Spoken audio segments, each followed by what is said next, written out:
Welcome to Law Syrup, the show where we talk with special guests about hot topics in Canadian law. This podcast is a co-production with the Ontario Justice Education Network, also known as OGEN. I'm Herman Wong. Let's tap in.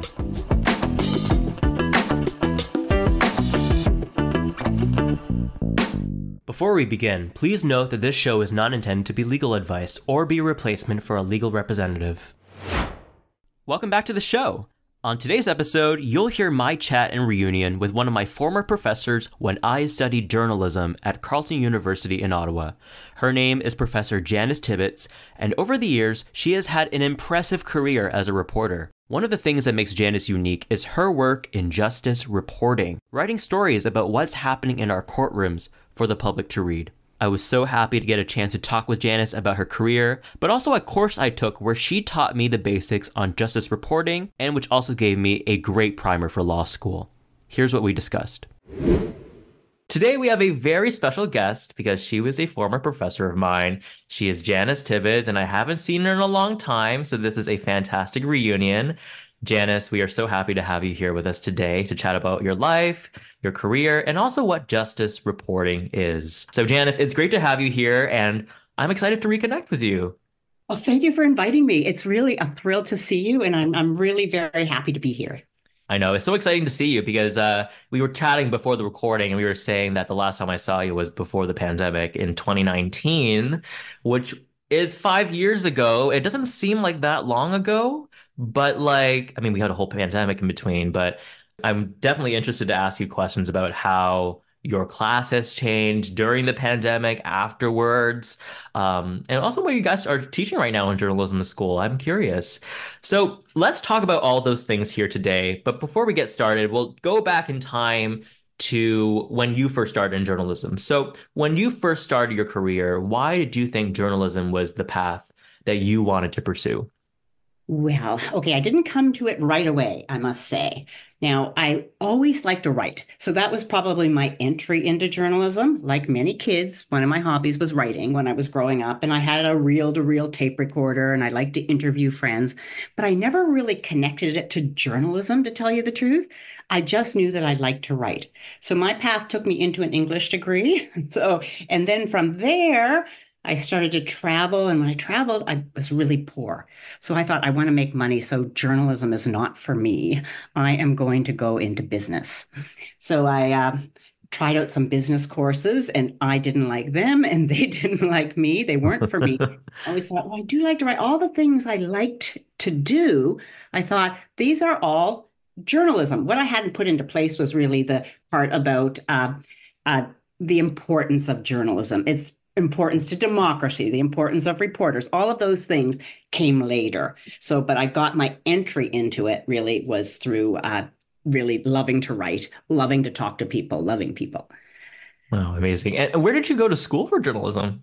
I went to King's in Halifax, so the University of King's College, a really small program. It was a one-year program. They don't have it anymore. It's a post-degree program, a one-year journalism degree from it. So small class, 24 people. And yeah, it was one of the best things I ever did.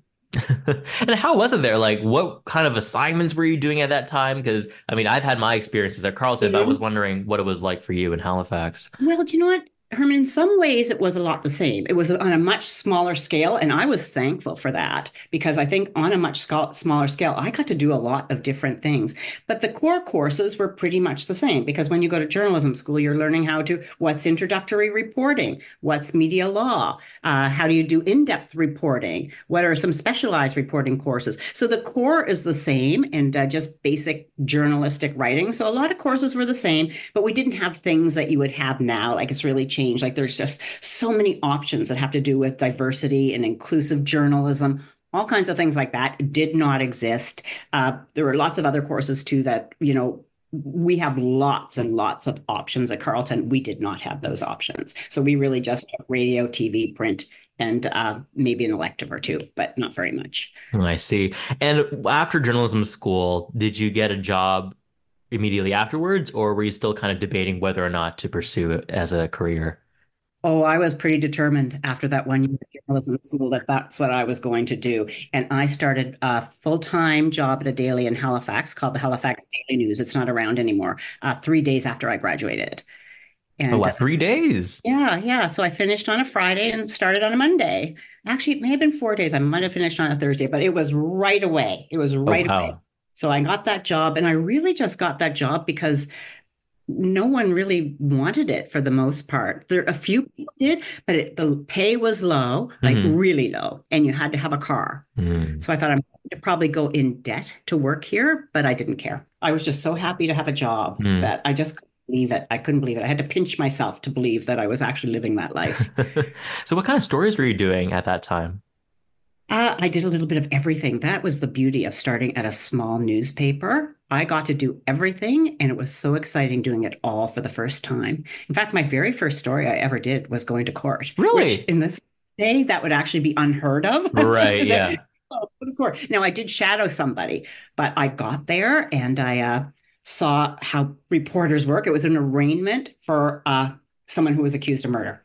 And anyway, it was really the courtroom was packed with reporters, and I just looked around and I thought, oh yes, this is really what I want to do. I could see them talking to the lawyer afterwards. I could see everything they did. So in a group setting, and I just thought, yeah, this is something that I'm really interested in. Not court reporting per se, but journalism. I found Hmm. it was drawing me. Yeah, I think that's kind of what drew me to journalism school as well. Because as you mentioned, you like to write. And when I was in high school, I thought I wanted to be a doctor. And then I did biology and physics and said, you know what?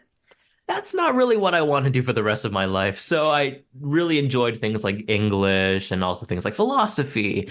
I like to read and write. So I decided to go to journalism school because, as you said before, some of these facts are super interesting. The places you find yourself are delicious to observe. And I really liked being in those situations where things are happening and you're just there to write down and report on it and explain it to other people. That's what really captivated me about this profession as well.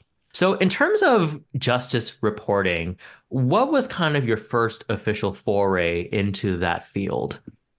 Oh, it took me a long time to get into that field. So I started, I started out, I was doing everything. And truthfully, when I started out, I really wasn't doing very much justice reporting. I was doing business reporting. I was doing politics. I was doing all kinds of things, but I always had this, always looking out for injustice. So I was always thinking I was drawn to social issues and injustice. And this is what I spent a lot of my time reporting on. And I had beats. I did the labor beat. I did the social issues beat. I did an indigenous beat. I did lots of different beats before I got to justice reporting. So it took me about 10 years into my career before a justice beat came up.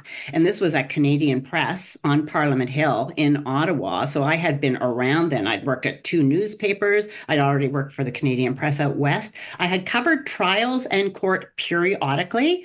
And I was really captivated by this. This is humanity at its most vulnerable. And it just really was something that really captivated me to tell those stories of what was happening in courts, for better or for worse, for the people who were there. But it turned out in their favor a lot of the time. So that's really, the beat came open and I grabbed it because it's something that was always like a thread through everything I had done for a long time. Right. And can you talk a little bit about what it's like to report on the law? Like, what kind of previous knowledge do you really need as a former journalism student going into this field? Did you need to like read up on a couple of things, or could you just go in and learn just by doing these stories more and more? Yeah, that's a really good question. The way I did it, because I was a daily news reporter and it was really just doing what you had to do that day, I learned it pretty much all on the job, just through going and doing what journalists do, asking the questions to get the answers that you need. And I found it in some ways it's helpful not to have a good grounding in legal issues because you're saying, I don't know what that means. Could you please explain that to me in plain terms so that I can explain that to people? And that I found was really helpful. It was helpful for me. I'm the first reader or the first filter of it. And if I don't understand it, other people aren't going to understand it. So most reporters who come to justice reporting and legal reporting don't have a legal background. I've come to believe, being in a journalism school, that you do need to know something. And it's very helpful. It serves your readers to be able to ask more in-depth questions and translate those into plain language to give them what they need to make sense of the issue. Hmm. So I think I was probably doing it that way. I was broad brush for a very long time. But then you start to, you run into issues time and time again, and you start to say, I know this. I've reported on this several times Hmm. before. It's that snowball effect that after a while you get it. Right. But a steep learning curve at Oh, first. for sure. And when was the time where you finally realized you're like, yeah, I'm comfortable with this. I know what I'm doing, and this Mhm. is what I'm doing, and this is something that I can see doing forever in the future. Like, was there a time where you were like, yes, I feel knowledgeable, I feel prepared going into a courtroom?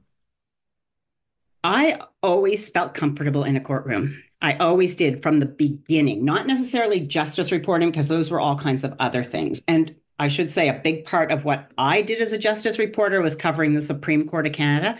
That's a whole different beast than going into a trial court, because a trial court really is a recounting of story for the most part, and it's pretty understandable for the most part compared to the Supreme Court of Canada, where you're writing down everything that happens. Then you go through your notes and you look, okay, what are they trying to say here? What are the themes that emerged? You do all the things that reporters do.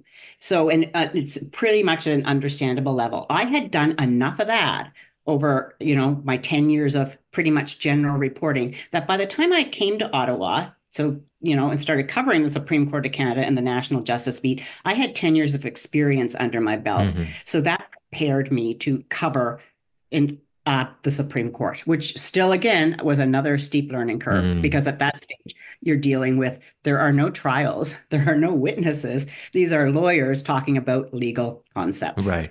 And it took a while. It took a while to catch on to that, but not a super long time, to tell you the truth, because again, I would read up on, there's so much material in a case. So the Supreme Court of Canada, you can get all of the legal arguments beforehand. You can go and look at the record. You can get all of these things. So I would just read them all Right. before a case came up. And by reading them all, I'm there, okay, I can go into this comfortably. If I was just thrown into it, I would just be actually not comfortable at all.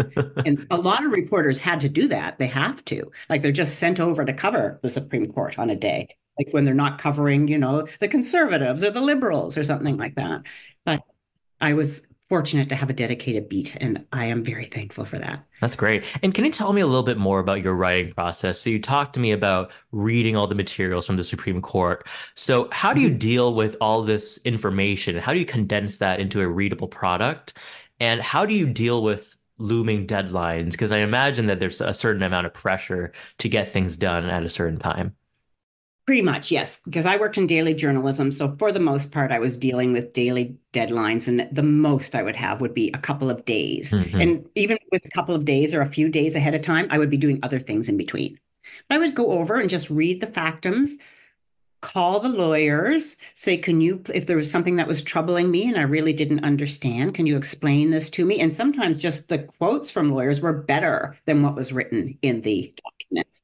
A lot of times. So I'd say, what is this? Why should we care about this? Summing this up, well, can you tell everyone what this is about and why we should care? And truthfully, the documents, just like anything, in a lot of ways, tell the person's story, like the facts of the case, their backstory, and then why this case got to the Supreme Court of Canada. That's about people and telling a story. And then there just is our key legal issues. So it's really like anything that you do in journalism, where you're looking for key quotes that explain things, identifying the issues, looking for who says this the best here, who says this the best here to encapsulate that issue. Am I fair? Have I actually covered both sides of this, which is something you would do in doing a setup piece and covering a hearing. Mm. So that's pretty much the process. And I just keep track. Like I just go through, let's go through this one, take notes, let's go through this one, then just go through all of my notes. And it's actually a story does come together, but it's just really, really paying attention to actually seeing the big picture and not worrying too much about the weeds, because there are a lot of weeds in all of those documents and any kind of legal reporting. So, based on your experiences covering the Supreme Court, were there any stories over the years that really stood out to you? Covering the Supreme Court. Oh, yes, my gosh. No, I covered probably hundreds of Supreme Court decisions. And I'm just thinking some really big ones from the Supreme Court of Canada. I covered Robert Latimer, who was convicted of second-degree murder for killing his severely disabled daughter. I covered one on Delwyn Vreend, who you may know or remember from our class. We talked about these in a class that you took that I taught. So Yes. Delwyn Vreend, who was fired from his job at Christian college. He was gay in Alberta, and he was fired from his job and he had no recourse through Alberta's human rights legislation. And he went to the Supreme Court and got that changed. Ones on, I'm just thinking really, really, same-sex marriage went to the Supreme Court of Canada. The legalization of cannabis went to the Supreme Court of Canada. One of my favorites too was just this woman. It was a great, interesting case about a woman in BC. Her name was Tawny Murin, and she wanted to be a firefighter. And she was a firefighter and she could do everything, but she couldn't run the 1 mile distance in the time that she had to be a firefighter. And she argued that it was discriminatory about she was just in good shape as men were, but she had a different VO2 max. So anyway, I found that just a highly interesting case, and she won. And I visited the Canadian Human Rights Museum in Winnipeg a few years ago. I was at a Canadian Association of Journalists conference, and a story that I wrote on Tawny Murin was in that museum. A story Really? I wrote on same-sex marriage was in that museum. And I was just in awe of how I got to have a front row seat at all of these things. And they made it into the Human Rights Museum. And I was just thinking, what a privilege it had been. I mean, yeah, as a journalist, you get to have, as you were mentioning, like a front row seat to all of these major events that are going on and getting to observe firsthand these things that are truly historic in nature and getting to write about them and telling them to the public. I think that's an amazing privilege to have as a journalist, for sure. Yeah, it really is. Should add too that part of the beat is a lot of it are things that are happening and you go to, but an awful lot of the beat is also finding things Oh, and yeah, for sure. keeping on top of things and what are the trends, and can I go through any documents, either public documents, court documents, or other public documents, and can I find things like little grains of things there that people don't know that should be exposed. Hmm. And that's a lot of beat coverage at all, issue-based things, and I guess rooting out injustices. Right.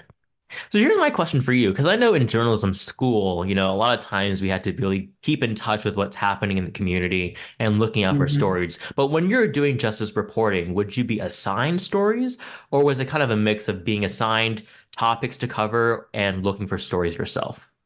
It was a mix. Hmm. Absolutely. Sometimes we were assigned things because they were going on. So of course, you would go cover them. Yeah. So I covered a lot. So it didn't wasn't just covering the courts. When I covered the justice beat, I was covering the mix, the interplay between politics and legal issues and legislation. What legislation needs to be changed? What's going on in the Justice Department? How are politicians reacting to these things that are happening in the court, and what are they doing about it? Hmm. So a lot of it was just talking to people. So the people, in those days, you could actually phone lawyers in the Justice Department, and they would talk to you about things that ended. About governments tend to not do that anymore, but at the time, it's something that we could do. So, and I guess just people who are watching, who watch legal issues. So Hmm. getting in touch with them and what's going on. What do you think? Any kind of like victims organizations, what's going on, what's coming up. So really just keeping in touch with people as well, and date booking all kinds of things. Like this is something to remember, that's coming up in 6 months. Okay, keep an eye on that thing. This is something that's developing. Hmm. Or going to committee meetings on Parliament Hill, and you see things in their infancy, things that people are starting. They haven't quite bubbled up to the stage that everybody is really paying a lot of attention to them yet. But you see them growing up through the process. So Hmm. So I have to ask, after all your time reporting on the courts, was there ever a time where you were like, should I go to law school? That is such a good question, but I never thought that and still I have not, I still think, was that a path I should have taken? But I always had in the back of my mind another thing. I love to write, but I also always loved the idea of teaching since I was a Mm, child. So that was always something to me as a right. next step. So speaking of teaching, let's move on to the course that you currently teach at Carleton, which I had the pleasure of participating in. So, how did you switch from reporting to teaching? Was your first job teaching at Carleton as well, or did you teach elsewhere? I taught one course at Carleton. That was my first job while I was doing my master's at Carleton. So I left daily reporting, which I've done for quite some time, over 20 years. So I thought it's time for a change and I want to teach. So I'm going to have to get my master's because I didn't have, so get your master's, Herman. Well, now you have a master's in law degree, right? Is that a master's degree? Is a JD, a Juris Doctor. Yeah. Oh, okay. Anyway, there's a master's as well, isn't there? Like, can you Yeah, there is. there Yes. is? Okay. So anyway, I thought I have to get my master's. And while I was getting my master's at Carleton, I started teaching a course. Then I taught for 2 years at Concordia University. And then I started teaching at Carleton. So that was my path after, I just jumped right into my master's after being in journalism for a long time. And fortunately got a job pretty quickly after finishing my master's Mm. and really just being willing to commute from Ottawa to Montreal to do that. But I was pretty motivated to do this. So Well, so you commuted every day? I commuted some terms. I commuted not every day, but on the days that I taught courses. Yeah. Oh, wow. Yeah. So those are busy times because I had a small child at the time. And Hmm. anyway, we did it. Yeah. We did a lot to make that happen, but Mm. it was worth it. So. Right. And the course you teach right now at Carleton, was that the first course that you taught? No, no, I taught a lot of others first. And in fact, I teach actually 6 courses every year. But this one was one that the chair at the time, Susan Harada, this was in 2017. And Susan Harada, who was the program head, also had covered the Supreme Court of Canada and was highly interested in it. So she suggested I develop a course, a specialized reporting course on covering the Supreme Court of Canada. It doesn't exist anywhere else in the country. A lot of people don't get to cover the Supreme Court of Canada, although surprisingly, there are a lot of students who have actually taken that course who do from time to time cover the Supreme Court. But I always thought of it as a course. It's covering the Supreme Court of Canada. It's learning how to translate, though, and I probably said this many times when you were in the course, that it's taking really complex documents and ideas and translating them into plain, understandable language that brings what's happening in the Supreme Court of Canada to the average person who's reading. Hmm. And I thought that's a skill that you can use for anything. Absolutely, Like yes. taking the diabolically complex and trying to translate that into very plain, understandable language that people get. Hmm. So I thought of that as like the Supreme Court of Canada just happened to be the beat we were covering because it's accessible. Everything's released in advance, where it would be really hard because of the way courses work. And you have a course outline that you give out at the beginning of the term. You can't be completely reliant on trial courts when things change all the Right. time. Right. So that's the Supreme Court of Canada. And Hmm. it's interesting. There are some really, really amazingly interesting cases, and there always are. It's like, the court that keeps on giving in terms of issues. And, I've taught it for 7 years now, and every year there's at least we cover an interesting hearing. And when you first started this course, what were some of the hurdles that you kind of had to overcome? Like, were there any kinks you had to work out at the beginning? Well, I think one of the things is with a new course, people just don't know what it is. And I think covering the Supreme Court, will I ever cover the Supreme Court? And it's competing with all kinds of other courses too. So it's really sort of how do I tell people about the course? How do I sell this course to people? How do I teach a really good course so people who take it, like you, will say to people in the next year down, this is a good course. So a lot of that is just every year got feedback from students. What worked and what didn't for you? Hmm. So it's always, I sort of know the bones of it have stayed the same, but it gets tweaked every year and I try to do things to make it fun too. Like we have a Charter Geek Challenge after a course, a module on the Charter of Rights and its impact on the Supreme Court's impact on the Charter of Rights. And we Hmm. have a team challenge. So I try to make some of that, have fun things. So like going to introduce a game that has to do with legal terminology next year.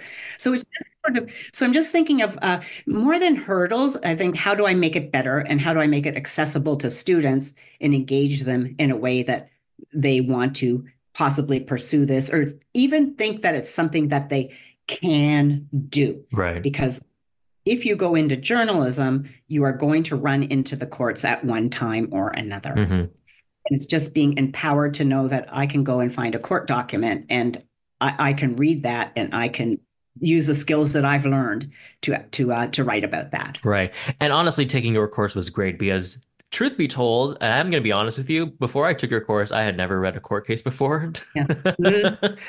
Yeah. And why would you have, you know? And I remember there was like one class that we took. I think you were telling us how to read a Supreme Court case. You were like, okay, well, here's the head note. Mhm. All right, here's the style of cause. Here's what all the parties are. Here's a little blurb that you need to read to get a summary, and then you can look at all the paragraphs. And I thought that was super helpful because honestly, like I said, I had never read one before. So when I went to law school, it was like, oh, okay, because of Janice's class, I know how to do this Yeah. now. So it's Mhm. great. Yeah. Well, it is just something else. Basic things like that. Or why would you have read one? And it's really, it's just they're laid out in a logical way and just going through that. So not taking any of that sort of stuff for granted that anybody has ever read that or knows the terms or anything. It is specialized reporting, Right. but in a lot of ways, you still are using your reporting skills that you've learned too. Yeah, and it's good to have the foundation of your journalism background thus far because it is I assume it's still a fourth year course. Is a fourth year in a graduate course. That's right. Right. So you've had 3 years of developing your writing skills, your research skills, and I think coming into it, even though I had a little bit of a knowledge about the law beforehand, it was still super helpful to have those skills to and apply them to how to report on the courts as well. And speaking of fun things, you always take your students on a trip to the Supreme Court of Canada, myself included. And recently I saw, I think on LinkedIn, you posted the photo with you and your students at the court. When was that? That was okay. We went twice this term. Okay. Once was in January when we went and did a tour of the court, and then we went to talk to the executive legal officer, actually the deputy executive legal officer, Hmm. assistant. Her name is Renee. Anyway, Renee actually talked to, say this is what we do. This is the media relations that we do for the most part. So that happened in January. So it's always fun to do that because a lot of people. One of the first questions I ask in the class is, "What do you know about the Supreme Court of Canada?" And people know surprisingly little. It's so different than in the US where the judges' names are known. And there's, the court is really, really, it's covered in a different way in the US. And it's something that actually toils away comparatively in relative obscurity here in Canada. People don't know very much about the Supreme Court at the beginning. So I say, where is it? Does anyone know where it is? Have you? And so that's the base level. So going to the Supreme Court is great because most people have never been there before. So it's exciting, and we get to go in the courtroom lots of times. I remember having a photo of you in the court, taking Oh, a yeah, photo there was. in the courtroom. Uh-huh, yep. Absolutely. And so we do that. So that's just a familiarization with the court, which makes it easier when we go back to cover a hearing or a decision, but usually a hearing. Right. That's something that everyone has done and they've been in the courtroom. Right. So then we're there to cover the hearing and we've prepared before covering the hearing. You do a setup piece on the hearing. We've talked to the lawyers in the case. So we do all of that before we get to that. That's sort of that's a difficult assignment. So that's the last assignment before our big project that we always do at the end of the term. Right. And I remember the cases that we covered. I think, again, like you said, we did a tour first. I believe that was maybe in like October. And then November, we went to an actual hearing. And that was, I believe it was for the Genetic Non-Discrimination Act back in the day. It was. Yes. And I remember sitting there, and it was actually quite packed that day inside the courtroom. And for the listeners who don't know, it was basically a case, a referendum, so to speak, about how companies can't force individuals to give access to their genetic tests like DNA, because sometimes if you're, genetically predisposed to having an illness, some people might not hire you. But it was great. I loved being there at the Supreme Court and hearing people speak. So I felt very humbled to be able to go there, and of course with you to guide us. That was an amazingly cutting edge issue. It Like that was was. really, but it was a complicated case. I remember it was a reference and there were all kinds of tentacles that made it politically complicated. So you were a great class to be able to decipher that. I think I remember before, I think we were talking about it in our classroom, and we were just kind of like, what is the Genetic Non-Discrimination Act? Because we were Yeah, like, everything. And it was a reference, and it was a reference that the government had initially, liberals had initially supported, then they didn't support, and there were just a really, really complicated case. but a really important issue. So as long as you can see the issue through the trees, then anyway. Exactly. And as you mentioned before, is taking all of this complex information and making sure it's accessible to people who are going to read it. And I think that applied to me in law school as well, because, we have a lot of readings in law school. And many times you're trying to build what we call a summary book for, just your personal Okay. notes. Mhm. And a lot of it is making sure you take these documents and turning it into like 3 paragraphs. How do you do that? So I thought journalism school was a fantastic way to prepare myself to do that in law school. And it's definitely still continued to help me, even with the work that I do at the firm I'm at right now, where you take big volumes and make them simple and easy to understand.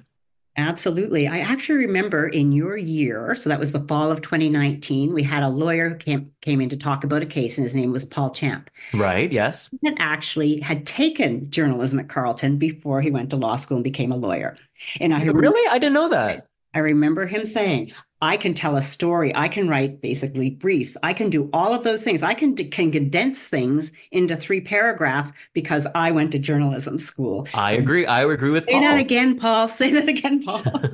And I remember he was there. I remember he came to our class, I believe, and I believe one of the litigants was on Zoom, I believe. Yes, And that was for Frazier, the it one with was, the RCMP pension plans, correct? Yes. which turned out to be a very big win for them and a very big case that had to do with women in entitlement to RCMP pensions. And I believe Paul went on. I think I remember seeing him in the news. Remember the Freedom Convoy? I believe he was the lawyer in charge of He was. the class action lawsuit, That's right? right. Yes, yes, So that was absolutely. wild. Yes, and actually another lawyer who came to our class, that same class, Emily Taman, she is also a lawyer involved in that for the so they're always actually so generous with their time. Actually, a lot of lawyers come to the class and they appear on Zoom, and that it's really great. Well, no, it's great because I mean, those were really the first times that I ever really talked to lawyers one on one. And even with that big assignment that we had at the end. So I did my assignment on self-represented litigants at the Supreme Court of Canada. And I remember calling lawyers from, I think, Manitoba. And that was the first time where I'm like, wow, like I'm asking a lawyer questions about the law, which I've never done before in my life. So again, it was a really nice introduction to the world of law and a great way to kind of take that first step towards law school as well. And I had a great time writing that article. And it was published in the Citizen. It was. I was so happy to have it published. Yeah, in the Ottawa Citizen. And of course, my friend Lauren, she had hers published as well. And she wrote about the gowns Supreme Court of Canada justices wear, which is a really fun topic. It really was. Yeah, those were two great stories. That was really awesome. And I actually saw a similar story to that in your story in the Globe and Mail about 3 or 4 months ago. And I thought, Herman Wong wrote that first. He did. Well, let's talk about the pandemic because our course, I mean, the one I took was in the fall of 2019. So that was just a few months before the world shut down. I was wondering, how did your course change during that time? I mean, I don't think you could have went to the Supreme Court, but was there like a virtual option? Like, how did the course take place during that time? It did. We did it online. The academic year 2020-21 was all online, including that course. And we adapted. It wasn't ideal. We covered a decision that year, which, they released the decision and we just looked at it in class and they had to write about it. We did a virtual tour of the Supreme Court instead of going to the Supreme Court. We didn't get that experiential learning in terms of hands-on physically going to the court, Hmm. which is always such a highlight to me of the course because you're there. Nothing's like being there. Right. It worked. Someone said in the end, I got out of it what I wanted to get out of it because we did all of the things that we normally do. We covered a leave to appeal decision in real time when the court decides on Thursdays whether it's going to take on cases or not. So we did that online. We covered a decision when it came out. So we all did that. We were able to do it online and debrief in the classroom. We did, end of term stories just like you did. So, but it just was the dynamic of that year was completely different. But, you find ways to make it work. And it wasn't all a train wreck as I was anticipating that it might be. It actually turned out fine. I also kind of wanted to ask about just the business of journalism in general and how that has progressed over the years since I left. I graduated in 2020. And Hmm. I remember when I even joined in 2016, that was when we were talking about things like digital tools, Instagram, different forms of storytelling online. But at that time, I don't think we even discussed the issues concerning like artificial intelligence at all. So I was wondering, like, how has the world of journalism changed since I left journalism school in 2020? Like, what kind of topics are you talking about right now in terms of where it's progressing? Yeah, well, actually, those are really good questions. We are trying to find our way. Things that we would have spent quite a bit of time on, like social media and Hmm. things that now we're not really focusing on that very much at all. So, because I don't even feel comfortable in a practical way of telling students I have to be on Twitter or anything like that. That's just not, it's just something now that we just don't do. AI, absolutely. Not only, okay, last year it was AI, how do we catch cheaters? Oh, yeah, okay, that makes Okay. sense. Realize, but then we're realizing by the end of the year, it's more than how do we catch cheaters? How do we embrace AI? Because these students are going to have to embrace AI. This is the reality of the, future business or newsroom, at least newsrooms. This is the reality of it. And we're trying to figure out our way on that. And it can be just little things on a case by case basis. What do we do if somebody takes a photo and wants to turn it into a work of art for something? How do we do this? Like, what are the ways that we can use AI in a positive learning sort of way, as opposed to how do I take a big shortcut and get AI to write my story for me? Hmm. So we're really struggling with it. Not struggling, maybe that's not the word, but it's really very topical.